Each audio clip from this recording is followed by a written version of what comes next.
पीलीभीत में आधी रात उस वक्त हड़कंप मच गया जब एक गांव में किसान के घर पर बाघ पहुंच गया, जिसके बाद पूरे गांव में अफरा तफरी का माहौल छा गया। और जिसके घर में बाघ आया उसने अपने परिवार को एक कमरे में बंद कर लिया और करीब 12 घंटे तक पीड़ित परिवार की सांस अटकी रही। फिर सुबह जाकर परिवार को राहत मिली। घर की दीवार पर बैठे बाघ की ये तस्वीरें किसी चिड़ियाघर या जू की नहीं बल्कि पीलीभीत टाइगर रिजर्व से सटे गांव अटकोना की है। दीवार पर आराम से बाघ बैठा हुआ है, लेकिन ग्रामीणों की सांस अटकी हुई है। और जब वन विभाग मौके पर पहुंच गया तो लोगों की जैसे जान में जान आ गई हो। फिर क्या, बाघ को देखने के लिए भारी संख्या में लोगों की भीड़ इकट्ठा हो गई। अटकोना गांव में करीब रात 12 बजे एक बाघ किसान के घर में घुस गया।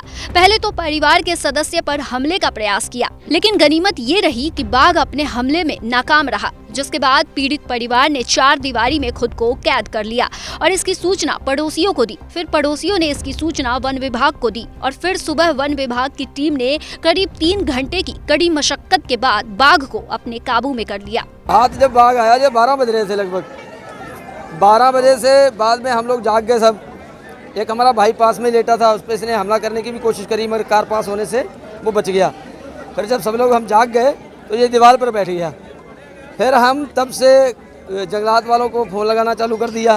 पहले 112 को लगाया, 112 तो आ गई 20-25-30 मिनट में फ़ोन लगाकर। बाद में जंगलात वाले जो हैं ये बेचारे सुबह पहुँचे हैं, लगभग कुछ लोग तो आ गए 4 बजे, नहीं 4 बजे फॉरेस्टर वगैरह वो नीचे वाले जो लोग हैं वो आ गए थे।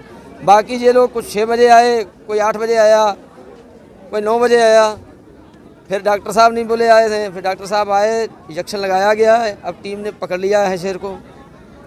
यहाँ पर देखा कई बार ट्रैंक्विलाइज किया गया, कई बार हाँ जी, एक बार नहीं कई बार। फिलहाल अब बाघ को मेडिकल परीक्षण के लिए टाइगर रेस्क्यू सेंटर भेज दिया गया है, जिसके बाद ग्रामीणों ने राहत की सांस ली है। पर सवाल यही है कि अक्सर इन इलाकों में ऐसी घटनाएं देखने को मिलती है क्योंकि बगल में ही टाइगर रिजर्व है। ऐसे में वन विभाग को इस पर ध्यान देना चाहिए और सुनिश्चित करना चाहिए कि आगे से इस तरह की घटना ना हो, नहीं तो इसका अंजाम बुरा भी हो सकता है।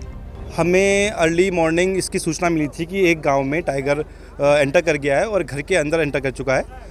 हमने तभी हमारी माला रेंज की और पीलीभीत की रेंज की टीम को मोबिलाइज़ किया और तत्काल बाघ जहां पे था उसको घेराबंदी करके लोकलाइज़ किया गया। उसके बाद से अर्ली मॉर्निंग से हमारा ऑपरेशन चालू है और फाइनली हमने उच्च अधिकारियों से परमिशन ली इसके बारे में सिचुएशन बताते हुए कि कितनी गंभीर सिचुएशन है, उसको कितना अर्जेंसी में इसको ट्रैंक्विलाइज़ करना पड़ा हमें। तो हमने सारे जो उपाय करने होते हैं, जो प्रोटोकॉल फॉलो करने होते हैं एनटीसी की एसओपी के अनुसार, हमने उस बाघ को ट्रैंक्विलाइज़ करके अपने केज में ले लिया है। अब उसको थोड़ा सा हम उसको निरीक्षण करेंगे, उसको थोड़ा सा ऑब्जर्व करेंगे। उसके बाद जैसा भी ऊपर संदेश मिलेगा उस हिसाब से इस बाघ को भेजा जाएगा। हमने देखा 1 घंटे तक रेस्क्यू चला था, उसमें बाघ कई बार आपके जाल से बाहर निकला, तो कहाँ डांट भी कई सारी लगाई गई, क्या कहना है? देखिए, ऐसा है कि जो मेडिकल एक्सपर्ट्स बताते हैं जिस हिसाब से डांट लगाई जाती है, बॉडी वेट के हिसाब से डांट लगाई जाती है, क्योंकि ये जो डॉक्टर साहब जो वेट जज करते हैं वो ओकुलरली करते हैं। उनके पास कोई मेथड नहीं होता है कि उनको उसका वेट ले सकें। तो ये हम थोड़ा सा ऑब्जर्व करके ही मल्टीपल डार्ट्स में ही हम इसको करते हैं। जो एनटीसी का प्रोटोकॉल है उसके अकॉर्डिंगली हम इसको ट्रैंक्विलाइज़ किया गया है यहाँ पे। क्या मान लीजिए कलीनगर क्षेत्र को निजात मिल गया बाघ से? देखिए, ऐसा है कि ये बाघ प्रभावित क्षेत्र है, यहाँ पे बाघों की संख्या काफ़ी अत्यधिक है, तो अक्सर यहाँ पे आसपास बाघों का मूवमेंट लगा रहता है। बट हम ये कोशिश करते हैं कि बाघ की मूवमेंट के कारण किसी भी मानव को क्षति ना पहुँचे, जनहानि ना हो, ये हमारा प्रयास है और हम इस प्रयास में सफल होते जा रहे हैं। कितनी एज की है? अभी ये बाघी ने, बट इसका परीक्षण करके हम और डिटेल आपको बता पाएंगे।